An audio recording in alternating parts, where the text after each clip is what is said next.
What up, fight fans? This is SquaredCircleProductions going with the new Rant. This one is called Wladimir Klitschko, Your Days as the Champ Are Numbered.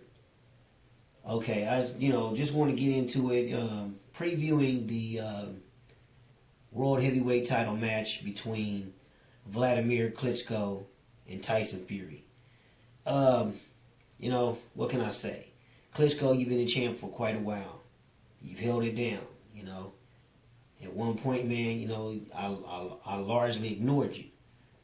Then the question was, are you really that good? Are you guys, you and your brother, were you guys really that good? And, I'm not going to sit here and try and say you were. I'm not going to say you weren't. But you have held it down for a long time, so I got to give you that much respect. Okay, but I recently watched your title defense against Brian Jennings. And honestly, to be honest with you, Jennings, man, he did a very good job for an inexperienced fighter, for the lack of experience that he has compared to you, for him to hang in there with you and really not look too bad against you. It just leads me to believe that, man, your days are numbered. For those of y'all who don't know, I made a video a while back here talking about, does pro boxing need to have a super heavyweight division?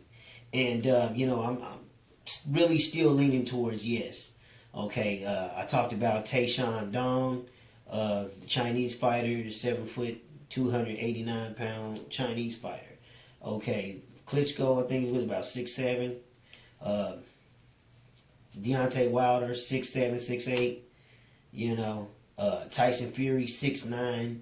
I mean, these guys are just getting big, man. Like I said, it's gonna be a point to where a 6'2" fighter ain't gonna have a chance.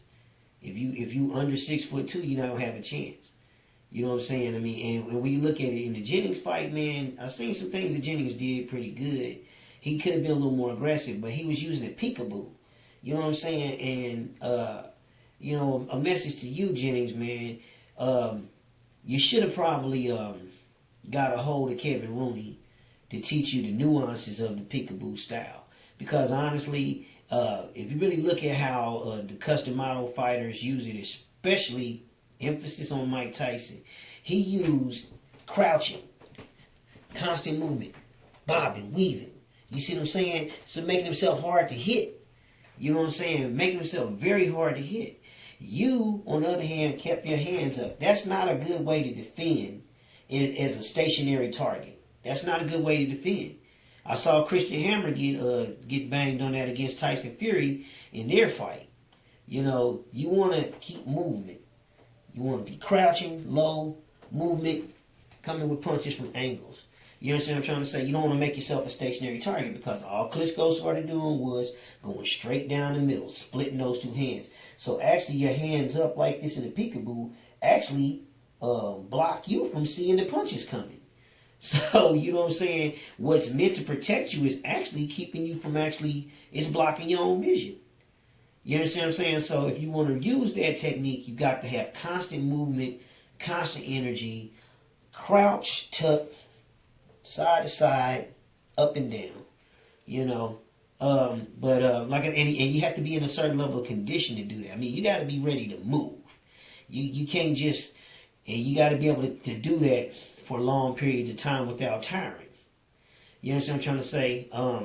But I think if he had been a little more aggressive, and I understood why he was keeping his hands up high, because he was trying to minimize the amount of damage he was taking, or would have taken, had he had his hands in a more traditional stance. But like I said, after a while, Klitschko was just shooting that jab right through, splitting that defense, going straight through and tagging you in the face anyway.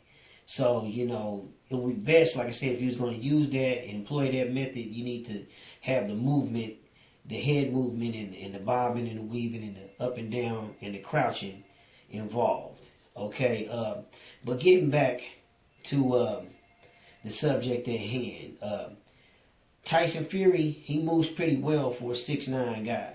He moves well. He knows how to shoot that jab.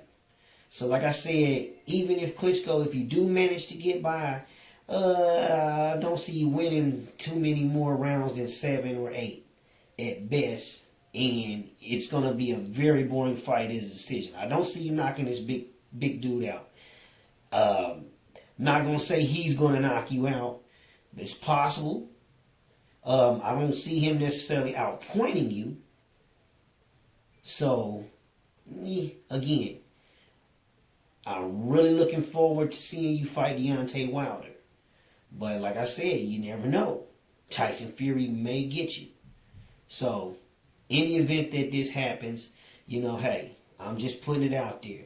Your days are numbered. Even if you get past this one, you still got to face Deontay and maybe down the road, Dom. But then again, I could be wrong. Maybe you run the tables and you knock all these guys out. You knock them off, eliminate all these guys, and retire as a champion. Then I got to start talking about your Hall of Fame career and how wrong I was. But either way, time will tell. Peace out. One love.